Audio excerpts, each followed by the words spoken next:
বিদেশ ফেরত 60% নারী শ্রমিক বেকার।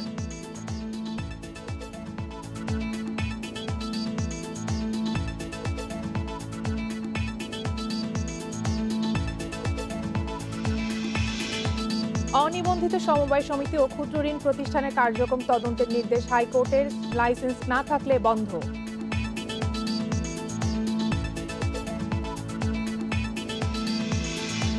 চিনির নির্ধারিত দাম মানছেন না ব্যবসায়ীরা, সরবরাহ সংকটের অজুহাত।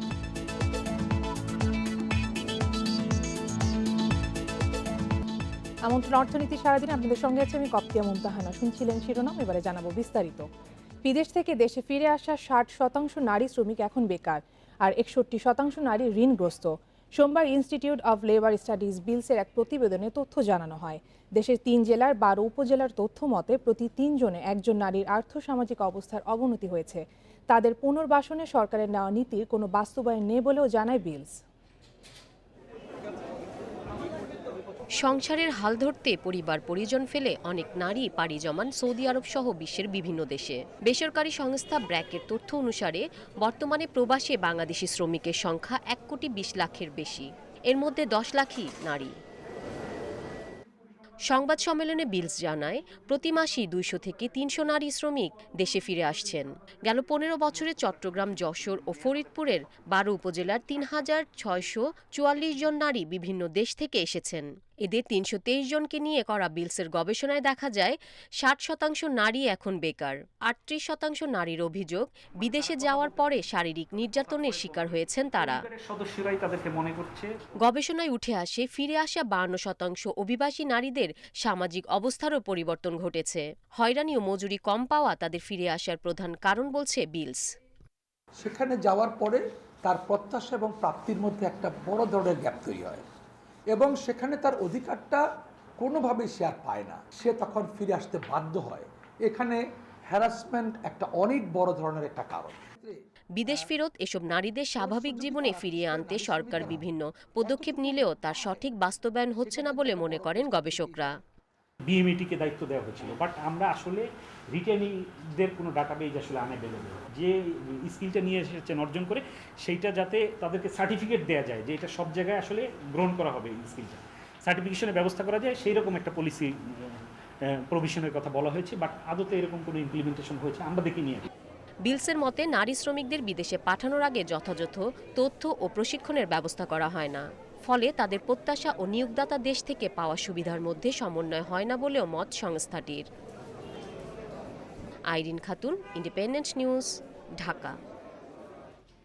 অনুমোদন ছাড়া আর্থিক প্রতিষ্ঠান, সমবায় সমিতি ও ক্ষুদ্র ঋণ প্রতিষ্ঠানের কার্যক্রম তদন্ত করতে বাংলাদেশ ব্যাংকে নির্দেশ দিয়েছে হাইকোর্ট। পাশাপাশি তদন্ত কাজের জন্য একটি বিশেষ কমিটি গঠনেরও নির্দেশ দেওয়া হয়েছে। সোমবার বিচারপতি আবু তাহের, মোহাম্মদ সাইফুর রহমান ও বিচারপতি মোহাম্মদ জাকির হোসেনের সমন্বয়ে গঠিত হাইকোর্ট বেঞ্চ রুল সহ এই আদেশ দেন। আদেশে বলা হয়, তদন্ত চলাকালে এসব প্রতিষ্ঠানের লাইসেন্স পাওয়া না গেলে স্থানীয় প্রশাসনের সহযোগিতা নিয়ে সেগুলোর কার্যালয় তাৎক্ষণিক বন্ধ করতে হবে। তাদের বিরুদ্ধে প্রয়োজনীয় আইনগত ব্যবস্থা নিতে নির্দেশ দেওয়া হয়েছে।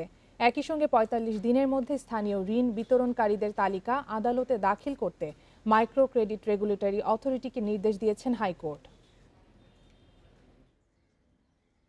স্পেশাল কমিটি আইডেন্টিফাই করবে বাংলাদেশে কারা কারা এই ধরনের তালিকা করবেন, যে কারা কারা এই ধরনের লাইসেন্স ছাড়া, সোসাইটি বলেন, ল্যান্ডার বলেন, দাদন ব্যবসায়ী বলেন, একটা লিস্ট করবেন কারা কারা এই ধরনের ব্যবসা করতেছেন লাইসেন্স ছাড়া। এবং যখন এটা তারা লিস্ট করবেন, এই সময়ে যখনই যারে পাবেন যে তারা লাইসেন্স ছাড়া আনঅথরাইজ, এই লোকাল মানে আমাদের এনফোর্সমেন্ট এজেন্সিকে সাথে নিয়ে তৎক্ষণাৎ অ্যাডভান্স এটা বন্ধ করে দিবেন। দাম বেঁধে দিয়েও নিয়ন্ত্রণে আনা যাচ্ছে না চিনির বাজার। দাম বাড়ার পেছনে পরস্পরকে দুষছেন মিল মালিক ও পাইকাররা। আসছে সরবরাহ সংকটের অজুহাতও। চিনির খুচরা দাম 74 টাকা কেজি বেঁধে দিয়েছে সরকার, কিন্তু চট্টগ্রামের 16 শহরের কর্ণফুলী মার্কেটে বিক্রি হচ্ছে 78 টাকা। অনেক এলাকায় চিনির কেজি ছাড়িয়েছে 80 টাকা। খুচরা বিক্রেতারা বলছেন পাইকারিতেও 76 টাকার কমে চিনি পাচ্ছেন না তারা, তাই পরিবহন সহ অন্যান্য খরচ মিলিয়ে 78 থেকে 80 টাকা কেজিতে বিক্রি করতে হচ্ছে। আমরা 77 টাকা আমাদের কিনে বেশি 76 টাকা কিনে আমাদের 74 টাকা আমরা কিভাবে বিক্রি করব? প্রয়োজন অনুযায়ী খুব কম দিচ্ছে ডেলিভারি, 15 গাড়ি 20 গাড়ি ডেলিভারি দিচ্ছে, সেই কারণে মাল প্রচুর পরিমাণ শর্ট। দেশের সবচেয়ে বড় ভোগ্যপণ্যের বাজার খাতুনগঞ্জে প্রতি কেজি চিনি বিক্রি হচ্ছে প্রায় ৭৫ টাকা ৫০ পয়সা দরে। পাইকারি ব্যবসায়ীরা বলছেন খুচরা বাজারে যে দাম বেঁধে দেওয়া হয়েছে মিল গেটে চিনি বিক্রি হচ্ছে এর চেয়ে বেশি দামে। সরকার যে দামটা নির্ধারণ করে দিয়েছে ওই দামে তো মিল মালিকরা আমাদেরকে মাল দিচ্ছে না। মিল মালিকরা আমাদেরকে দিচ্ছে ৭৫ টাকা ৫০ পয়সা। তো ঢাকা থেকে মাল আনতে হচ্ছে হলো আপনার এই গাড়ি ভাড়া, আপনার কস্টিংটা বেশি।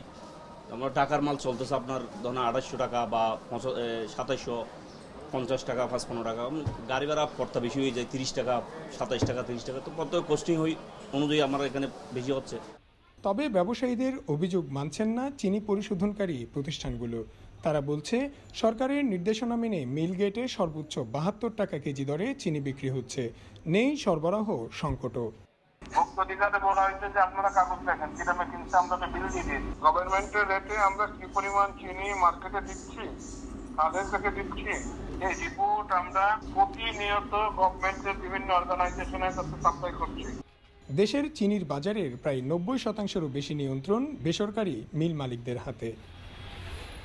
Iftekhar Faisal, Independent News, Chittagong. বেসরকারি পর্যায়ে আমদানি করা চাল বাজারজাতের সময় বাড়িয়েছে সরকার। রোববার শর্ত শিথিল করে প্রজ্ঞাপন জারি করেছে খাদ্য মন্ত্রণালয়। প্রজ্ঞাপনে বলা হয়, খাদ্য মন্ত্রণালয়ের অনুমতি নিয়ে যেসব ব্যবসায়ী বিভিন্ন দেশ থেকে চাল আমদানি করছেন বা করবেন তারা সেই চাল ১৪ অক্টোবর পর্যন্ত বাজারজাত করতে পারবেন। এর আগে ২৫ সেপ্টেম্বরের মধ্যে আমদানি করা চাল বাজারে ছাড়ার নির্দেশ দেওয়া হয়েছিল।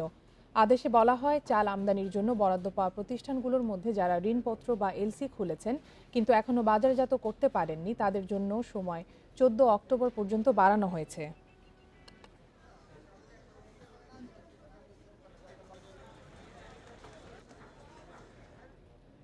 সঞ্চয়পত্রের নতুন মুনাফার হার কার্যকর করতে দেশের ব্যাংকগুলোকে নির্দেশ দিয়েছে বাংলাদেশ ব্যাংক।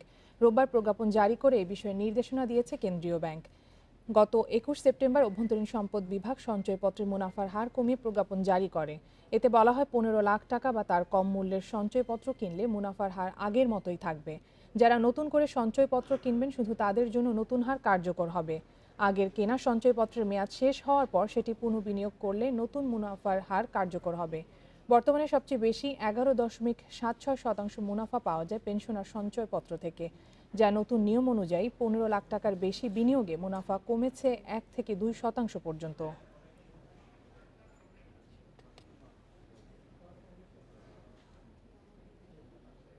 অর্থনীতি সারাদিন একটি বিরতি নিচ্ছি, ফিরে এসে আরও যা থাকছে। বিনিয়োগ বাড়িয়ে টেকসই পর্যটন নিশ্চিত করতে চায় সরকার, গ্রামীণ অর্থনীতি পুনরুজ্জীবিত করার চেষ্টা।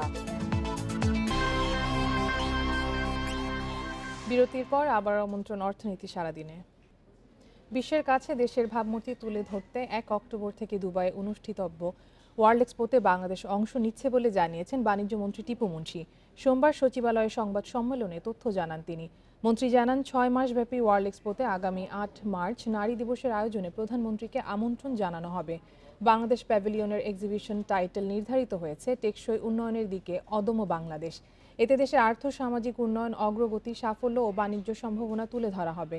প্যাভিলিয়নে বাংলাদেশের সম্ভাবনাময় পণ্যের পাশাপাশি কৃষ্টি ঐতিহ্য সম্পর্কিত পণ্য সম্ভার প্রদর্শন করা হবে। প্রোডাক্ট ফোকাস করা, আমাদের দেশটাকে তুলে ধরা, আমরা যে ১০০টা জোন করেছি সেখানেও আমরা সেই কথাগুলো বলবো। সব কিছু মিলে আমরা একটা আগের পুরনো অভিজ্ঞতা, মানে ভালো না হওয়া বা ভালো হওয়া, এইসব অভিজ্ঞতা নিয়েই চেষ্টা করছি। এবার ৬ মাসের এর একটা ব্যতিক্রমী মেলা, এত লম্বা সময় ধরে তো আমরা কখনো যাইনি। তো দেখা যাক, আমরা চেষ্টা করবো সর্বোচ্চ অ্যাটেনশন দিয়ে যাতে বাংলাদেশকে আকৃষ্ট করা যায়, এটাই হলো বড় কথা। স্বল্পোন্নত দেশের তালিকা থেকে উত্তরণের পর চীনা বাজারে বাংলাদেশি পণ্যের আরও ৫ বছর শুল্কমুক্ত সুবিধা অব্যাহত থাকতে পারে। আগামী মাসে জেনেভায় অনুষ্ঠিত এক বৈঠক থেকে এই ঘোষণা আসার সম্ভাবনা রয়েছে। শনিবার বাংলাদেশ চীন চেম্বার BCCI আয়োজিত এক ওয়েবিনারে এ কথা জানান বেইজিংয়ে নিযুক্ত বাংলাদেশের রাষ্ট্রদূত মাহবুবুজ্জামান। অনুষ্ঠানে পরিকল্পনা প্রতিমন্ত্রী ডক্টর শামসুল আলম বলেন, চীনের প্রধান বাণিজ্য অংশীদার হতে চায় বাংলাদেশ। উদ্ভাবনী ও নতুন প্রযুক্তি পণ্যের সরাসরি বিদেশি বিনিয়োগের সম্ভাবনা রয়েছে। অনুষ্ঠানে BCCI সভাপতি গাজী গোলাম মর্তুজা বলেন, বাংলাদেশে সাধারণত প্রচলিত পণ্যই বেশি উৎপাদন করে থাকে। বিভিন্ন ধরনের পণ্য চীনের বিনিয়োগের সুযোগের কথা উল্লেখ করেন তিনি। দুই দেশের মধ্যে বাণিজ্য ও বিনিয়োগ উন্নয়নে উদ্যোক্তাদের প্রয়োজনীয় সহযোগিতা দেওয়ার কথাও জানান তিনি।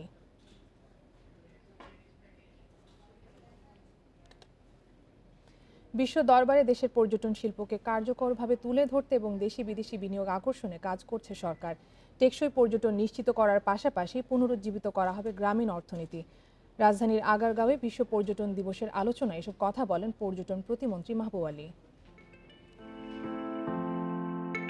পৃথিবী দেখার দুর্নির্বার নেশায় 7 সমুদ্র 13 নদী পাড়ি দিয়ে মানুষ পৌঁছেছে অজানা অচিন দেশে।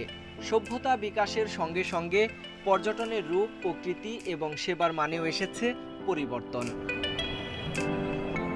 বিশ্বের বিভিন্ন দেশে অর্থনীতির মূল চালিকা শক্তি হিসেবে পর্যটন শিল্প অবদান রাখলেও সেভাবে এগোয়নি দেশের পর্যটন খাত। জিডিপি প্রবৃদ্ধিতে মাত্র 2% অবদান রাখছে পর্যটন শিল্প। 1980 সাল থেকে বিশ্বজুড়ে 27 সেপ্টেম্বর বিশ্ব পর্যটন দিবস উদযাপন করা হয়। পর্যটন দিবসে অংশ নিয়ে উদ্যোক্তারা জানান, করোনার ক্ষতি কাটিয়ে উঠে টিকে থাকার লড়াই করছেন তারা। ডিসেম্বর নাগাদ অনেক কিছু ওপেন হয়ে যাবে। আমরা নেক্সট ইয়ারে একটা ভালো কিছু আশা করতেছি। সকলের জন্য অন্তর্ভুক্তিমূলক ট্যুরিজম, এটা নিয়ে আমরা কাজ করব। পর্যটন দিবসের আলোচনায় অংশ নিয়ে বেসামরিক বিমান পরিবহন ও পর্যটন প্রতিমন্ত্রী জানান, করোনা মহামারী মোকাবেলায় 1,500 কোটি টাকার প্রণোদনা প্যাকেজ বাস্তবায়নে কাজ চলছে। কোভিড-19 মহামারীর কারণে আমাদের পর্যটন শিল্পের যে ক্ষতি হয়েছে তা কাটিয়ে ওঠার জন্য সরকার বিভিন্ন ব্যবস্থা গ্রহণ করেছে। দেশি বিদেশি পর্যটকদের জন্য সুযোগ সুবিধা সৃষ্টি করা হচ্ছে। এদেশের প্রান্তিক মানুষকে পর্যটন শিল্পে আরও বেশি সম্পৃক্ত করার জন্য আমরা বাংলাদেশের গ্রামীণ পর্যটন, কমিউনিটি বেসড পর্যটন উন্নয়নে কাজ করেছি। মূল কাজটা করতে হবে বেসরকারি সেক্টরে যারা আছেন তাদের, এবং তারা যদি করেন তাহলেই পর্যটনের সাথে জনসম্পৃক্তি ঘটবে, পর্যটনটা ব্যাপক হবে। সবার অন্তর্ভুক্তির মাধ্যমে অর্থনৈতিক সমৃদ্ধির লক্ষ্যে বিশ্ব পর্যটন দিবসে এবার সরাসরি রান্নার আয়োজন করেছে পর্যটন কর্পোরেশন, যাতে তুলে ধরা হয় দেশি বিদেশি ঐতিহ্যবাহী খাবার। Sohel Rana, independent news, Dhaka. আধুনিক পর্যটন নগরী ঘোষণার 7 বছর পেরিয়ে গেল, আন্তর্জাতিক মানের সেবা ও ব্যবস্থাপনা নেই কক্সবাজারে। প্রয়োজনীয় সুযোগ সুবিধা না থাকায় খাতের কাঙ্ক্ষিত বিকাশ হচ্ছে না বলে মনে করছেন সংশ্লিষ্টরা। সঠিক ব্যবস্থাপনা গড়ে ওঠেনি হাওর অঞ্চলের পর্যটনেও। একদিকে বিশ্বের দীর্ঘতম সমুদ্র সৈকত আর অন্যদিকে পাহাড়ের সারি। কক্সবাজারের এমন সৌন্দর্য উপভোগ করতে সারা বছরই লেগে থাকে পর্যটকের ভিড়। বিপুল সম্ভাবনার কারণে 2014 সালে কক্সবাজারের পর্যটনকে বিশ্বমানে উন্নীত করার ঘোষণা দেয় সরকার। তবে এখনো পর্যন্ত গড়ে ওঠেনি আধুনিক সুযোগ সুবিধা। সৈকতের পরিবেশ নিয়েও আছে প্রশ্ন। এখানে দাঁড়ায় আমিও বলবো যে আমার বীজটা পরিষ্কার রাখা উচিত, আমি ওইখানে গিয়ে একটা সিগারেট খেয়ে ফেলে দিব। That is the point. আমরা সবাই তাই করছি। সংশ্লিষ্টরা বলছেন, বিশেষ দিবসে কক্সবাজারে সমাগম হয় লাখো পর্যটকের, কিন্তু জেলায় হোটেল, মোটেল ও গেস্ট হাউস আছে মাত্র 100-5। সরকার চাইলে বেসরকারি খাতে যারা বিনিয়োগ করতেছেন তাদেরকে যদি উৎসাহ দেয়, পর্যটন সেক্টরটা আরও অনেক বেশি এগিয়ে যাবে।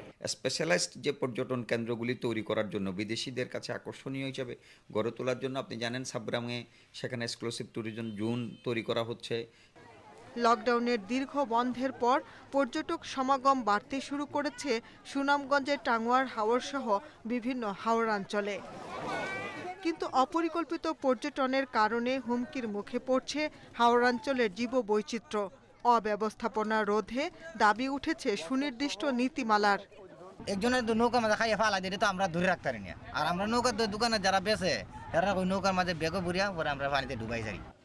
হাওরের পরিবেশ ও জীববৈচিত্র্য রক্ষায় উদ্যোগ নেয়ার কথা জানিয়েছেন জেলা প্রশাসক। খাবারের অবশিষ্টাংশ, পানির বোতল, তারপরে কমল পানীয়ের বোতল যেন কেউ হাওরে ভিতরে না ফেলে, কেউ যেন পলিথিন না ফেলে, যেন পরিবেশকে দূষিত না করে, সে ব্যাপারে আমরা সচেতনতা বৃদ্ধির কার্যক্রম ইতিমধ্যে শুরু করেছি। সংশ্লিষ্টরা বলছেন, পর্যটন খাত বিকশিত হলে বদলে যাবে হাওর এলাকার অর্থনীতির চালচিত্র।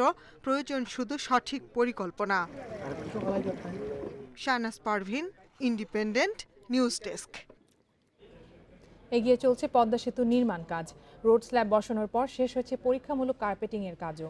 এখন চলছে প্যারাপেট ওয়াল, পলিশিং, লাইটিং ও বিদ্যুৎ সঞ্চালন লাইন স্থাপনের কাজ। নভেম্বরে শুরু হবে স্থায়ী কার্পেটিং। প্রমত্তা পদ্মার বুকে সগৌরবে মাথা তুলে দাঁড়িয়েছে পদ্মা সেতু। শরীয়তপুরে জাজিরা প্রান্ত থেকে মুন্সিগঞ্জের মাওয়া পর্যন্ত সেতুর উপরিভাগে এখন চলছে বিশাল কর্মযজ্ঞ। এর মধ্যে শেষ হয়েছে ৬০ মিটার অংশে পরীক্ষামূলক কার্পেটিংয়ের কাজ। স্ল্যাবের মেঝেতে গ্রাইন্ডিং, প্যারাপেট ওয়াল, পলিশিং, লাইটিং, ওয়াকওয়ে ও মুভমেন্টের কাজে দিনরাত ব্যস্ত নির্মাণ শ্রমিক ও কর্মকর্তারা। এগিয়ে চলেছে গ্যাস লাইন ও রেল লাইন সংযোজনের কাজও। লাইটিং, পদ্মা সেতুর ইলেকট্রিক কাজ চলতেছে, আর আপনার হলো দুই সাইডে আপনার বুকিং দেওয়ার কাজ চলতেছে। যে কাজ চলতেছে ঠিক আছে, শীতের আগে এই কাজটা শেষ হয়ে যাব, তারপর শীতের পর আপনার কার্পেটিং এর কাজটা চালু হয়ে যাবে। বৈরী আবহাওয়ার কারণে স্থগিত রাখা হয়েছে সেতুর উপরে থাকা সড়কে কার্পেটিংয়ের কাজ। তবে নভেম্বরের শুরু থেকে স্থায়ীভাবে কার্পেটিং শুরু করার কথা জানিয়েছে প্রকৌশলীরা। মূলত প্যারাপেট ওয়াল, শেয়ার পকেট, গ্যাস পাইপলাইন, রেলওয়ের ওয়াকওয়ে, রেলওয়ের কাজ চলতেছে। কার্পেটিং বর্ষাকালে করা যায় না, বর্ষাকাল শেষ হলেই করা হবে। বর্ষাকাল বলতে আমাদের অক্টোবর পর্যন্ত বসে। পদ্মা সেতুকে কেন্দ্র করে শরীয়তপুরে ব্যাপক কর্মসংস্থানের কথা জানিয়েছেন জেলা প্রশাসক। আমরা অদূর ভবিষ্যতে এখানে বিজার সাথে একটি সভা করার আমাদের ইচ্ছা আছে এবং এখানে একটি বেসরকারি ইপিজেড করা যায় কিনা সেটি নিয়েও কিন্তু আমরা কাজ করছি। এ পর্যন্ত পদ্মা সেতু প্রকল্পের কাজের অগ্রগতি ৮৭.৫০%। এর মধ্যে মূল সেতুর কাজ এগিয়েছে ৯৪.৫০%। ২০২২ সালে জুনে যানবাহন চলাচলের জন্য খুলে দেওয়ার কথা রয়েছে সেতু। Independent News desk. এবারে শেয়ার বাজারের খবর। সপ্তাহের দ্বিতীয় কার্যদিবসে মূল্যসূচক বাড়লেও ২৭৬ কোটি টাকার বেশি লেনদেন কমেছে ঢাকা স্টক এক্সচেঞ্জে। এই সময় ডিএসইতে দর হারিয়েছে লেনদেনে অংশ নেওয়া ৫৪ ভাগ প্রতিষ্ঠান। অন্যদিকে চট্টগ্রাম স্টক এক্সচেঞ্জে লেনদেন হয়েছে ৭৯ কোটি টাকার শেয়ার। সোমবার লেনদেনের শুরু থেকে সূচকের উত্থান ঢাকা স্টক এক্সচেঞ্জে। দিন শেষে প্রধান সূচক ডিএসইএক্স ১৪.৫৭ পয়েন্ট বেড়ে অবস্থান করছে ৭,২৫১ পয়েন্টে। সূচক বাড়লেও লেনদেন কমেছে ডিএসইতে। মোট লেনদেন হয়েছে ১,৯৮০ কোটি ৮৭ লাখ টাকার শেয়ার, যা আগের দিনের চেয়ে ২৭৬ কোটি ৪২ লাখ টাকা কম। হাতবদলে অংশ নেওয়া ৩৭৬টি কোম্পানি ও মিউচুয়াল ফান্ডের মধ্যে দর বেড়েছে ১৪১টির, কমেছে ২০২টির এবং অপরিবর্তিত আছে ৩৩টি প্রতিষ্ঠানের শেয়ার দর। সবচেয়ে বেশি লেনদেন হওয়ার তালিকায় প্রথম অবস্থানে উঠে এসেছে লাফার্জ হোলসিম বাংলাদেশ, দ্বিতীয় ওরিয়ন ফার্মা এবং তৃতীয় অবস্থানে জিপিএইচ ইস্পাত। শতাংশের দিক থেকে দরবৃদ্ধির তালিকার শীর্ষে রয়েছে স্টার্ন ইন্স্যুরেন্স, দ্বিতীয় ফুয়াং সিরামিক এবং তৃতীয় অবস্থানে খান ব্রাদার্স পিপি ওভেন। অন্যদিকে চট্টগ্রাম স্টক এক্সচেঞ্জে সার্বিক সূচক প্রায় ২৫ পয়েন্ট বেড়ে অবস্থান করছে ২১,১৪৮ পয়েন্টে। লেনদেন হয়েছে ৭৯ কোটি ৩৩ লাখ টাকার শেয়ার। কপ্তিয়া মুমতাহানা, ইন্ডিপেন্ডেন্ট নিউজ, ঢাকা। এবারে জানাবো বিশ্বের প্রধান মুদ্রার সাথে টাকার আজকের বিনিময় হার। অপরিবর্তিত রয়েছে যুক্তরাষ্ট্রের ডলারের দর, বিনিময় হয়েছে ৮৫ টাকা ৩৫ পয়সায়। যুক্তরাজ্যের পাউন্ডের দর কমেছে, বিনিময় হয়েছে ১১৯ টাকা ৫ পয়সায়। ইউরোর দর বেড়েছে, বিনিময় হয়েছে ১০২ টাকা ৬ পয়সায়। অপরিবর্তিত ভারতীয় রুপির দর, বিনিময় হয়েছে ১ টাকা ২৪ পয়সায়। সৌদি রিয়ালের দর অপরিবর্তিত, বিনিময় হয়েছে ২২ টাকা ৮৭ পয়সায়। দর অপরিবর্তিত আরব আমিরাতের দিরহামের, বিনিময় হয়েছে ২৩ টাকা ৩৫ পয়সায়। দর কমেছে কুয়েতি দিনারের, বিনিময় হয়েছে ২৮৪ টাকা ৯৭ পয়সায়। মালয়েশিয়ান রিঙ্গিতের দর বেড়েছে, বিনিময় হয়েছে ২০ টাকা ৫০ পয়সায়।